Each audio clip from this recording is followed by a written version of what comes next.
Padahal orang tuamu sudah telah lama sabar kepadamu. Dia yang membuang kotoranmu, membersihkan kotoranmu, merawatmu, menggendongmu, tidak tidur karenamu. Kemudian kamu menikah, hidup di tempat lain. Yang menikmati dirimu ya istrimu. Ibumu gak dapat apa-apa. Gak dapat apa-apa ibu. Itu pun ibumu selalu mendoakanmu. Tidak ada makhluk Allah di muka bumi yang paling lapang dadanya kepadamu melebihi ibumu. Tidak ada. Tidak ada dada di muka bumi yang lebih jembar melebihi dadanya ibu kita. Tidak ada. Kita berbuat salah apapun ibu kita memaafkan. Istri bisa berkhianat, saudara bisa menikam, teman bisa melawan. Hanya satu makhluknya Allah yang tidak pernah melakukan ini. Hanya satu makhluk yang tidak pernah iri kepadamu. Orang tuamu. Semuanya bisa iri. Bahkan saudara kandung, bahkan kembar siam sekalipun setelah dipisah bisa iri kepadamu. Hanya satu makhluk di muka bumi yang tidak akan iri kepadamu, ibu bapakmu. Dan berbakti orang tua. Seorang laki-laki datang dari negeri Yaman menggendong ibunya. Berapa kali saya ceritakan di tempat ini. Seorang laki-laki datang dari negeri Yaman menggendong ibunya di bawah terik matahari yang panas. Di atas padang pasir yang membakar kulit. Digendong ibunya, saya keringetan. Saking senengnya, saking pengennya menghajikan orang tuanya. Ketika tawaf digendong oleh pemuda ini. Sambil menyenandungkan syair. Aku bagaikan kuda tunggangannya. Jika tunggangan-tunggangan yang lain berusaha kabur, aku tidak pernah kabur dari dirinya. Capek, keringatan, terluka. Saking senangnya saking pengennya menghajikan orang tua. Setelah itu pemuda ini datang ke sahabat Nabi yang mulia Abdullah bin Umar. Wahai Abdullah bin Umar, kau adalah sahabatnya Nabi. Aku seorang pemuda datang dari negeri Yaman yang jauh. Aku ingin membahagiakan ibuku, ingin berbakti kepadanya. Aku gendong ibuku tawaf.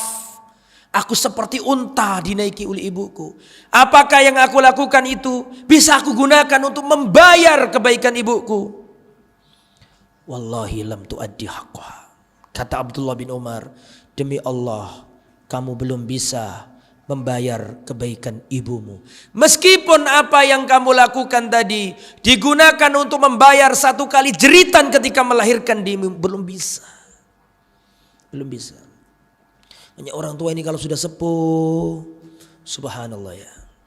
Rasulullah sallallahu alaihi wasallam mengatakan al-walid awsatu abwabil jannah. Orang tua itu pintunya surga yang paling tengah. Demi Allah, kalau antum ya masih ada bapak ibu, berbahagialah. Anda masih punya 2 pintu surga. Yang paling tengah, bukan pinggir, tengah kata Nabi. Al-walid awsatu abwabil jannah.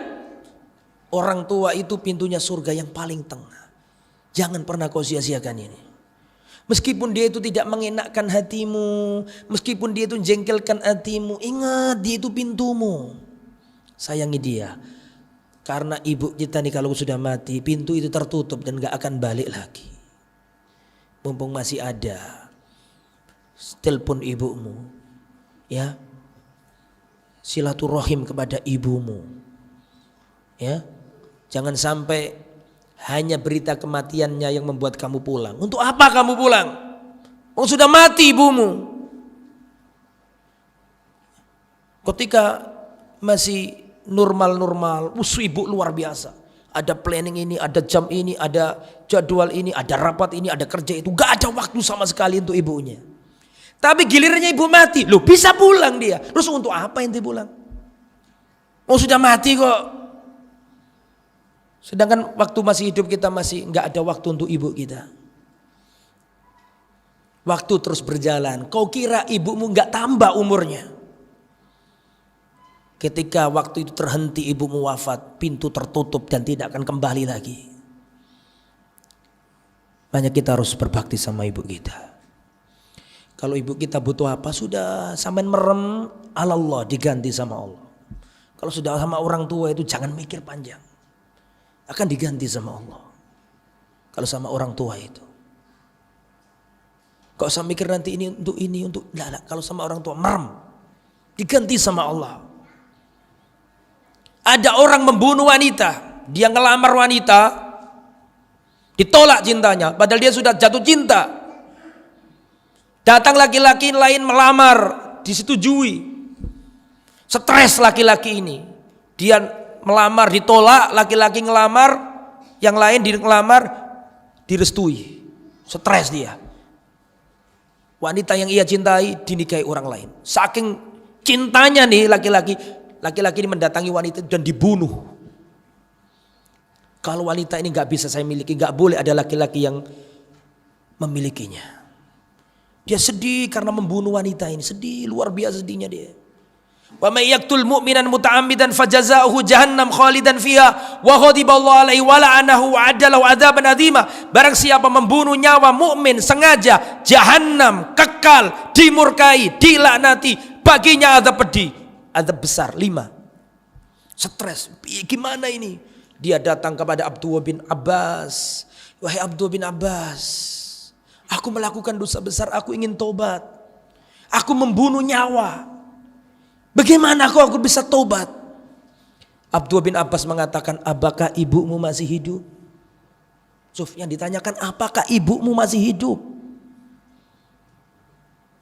Sampai-sampai muridnya Abdullah bin Abbas bertanya, wahai guru kami, ini orang bertanya membunuh nyawa.